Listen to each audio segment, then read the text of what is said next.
La première mention du château date de 1029. Il a été vraisemblablement fondé à la charnière des Xe et XIe siècles par la famille Beaumont, à qui il a appartenu du XIe jusqu'au début du XVIe siècle.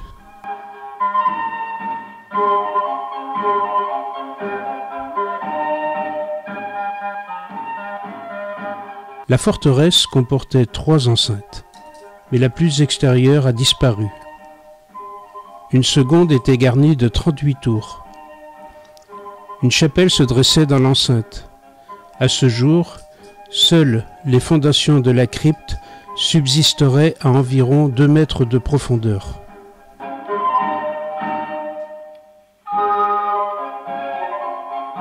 Au XIIIe siècle, pendant la guerre de Cent Ans, les seigneurs de Beaumont figurent parmi les plus proches partisans du roi d'Angleterre en Poitou. C'est d'ailleurs en 1363 que Louis de Beaumont rendit hommage aux Anglais à Poitiers. Le château fut alors occupé par des garnisons anglaises avec le soutien du seigneur de Bressuire.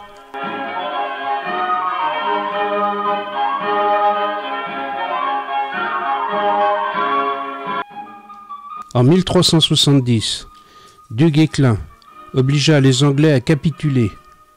Il fit pendre le gouverneur au créneau de la tour massive du château. Bressuire passe alors sous la domination française.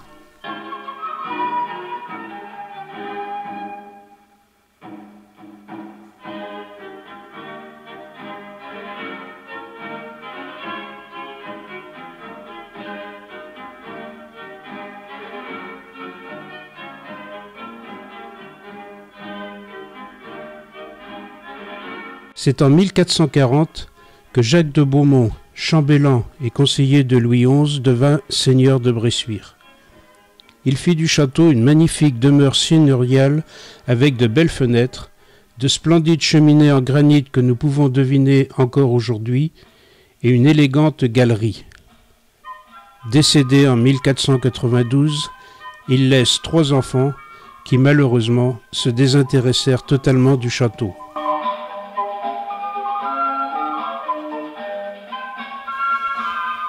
Passé entre les mains de plusieurs familles qui n'assurèrent aucun entretien, le château fut en partie détruit en 1730 suite à une violente tempête.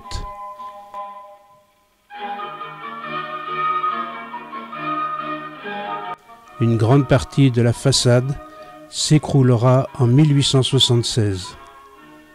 Et c'est cette même année que la famille Bernard le racheta pour y construire à l'intérieur en 1878 le château néo-gothique que nous voyons aujourd'hui.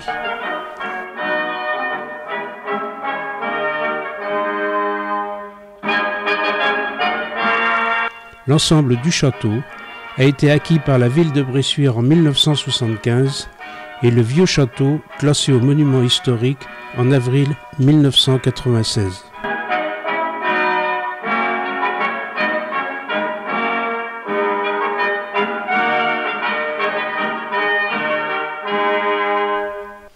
Le château est devenu aujourd'hui un lieu de promenade apprécié des Bressuirais.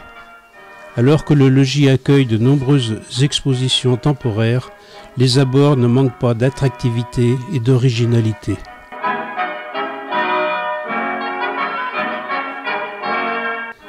À l'intérieur, outre les massifs de fleurs entretenus par les jardiniers de la ville, on peut y découvrir un jardin éducatif présentant de vieux légumes et des plantes aromatiques.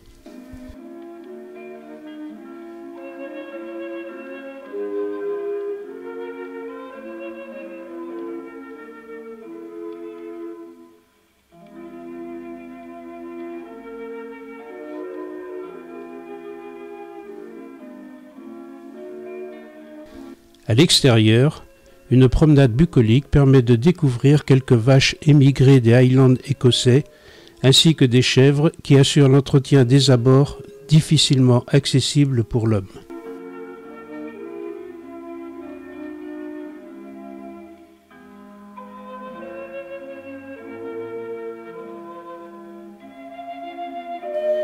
Une dernière balade culturelle vous donne accès au verger des sculpteurs, où sont exposées des œuvres réalisées par les artistes lors de symposiums bressuirais.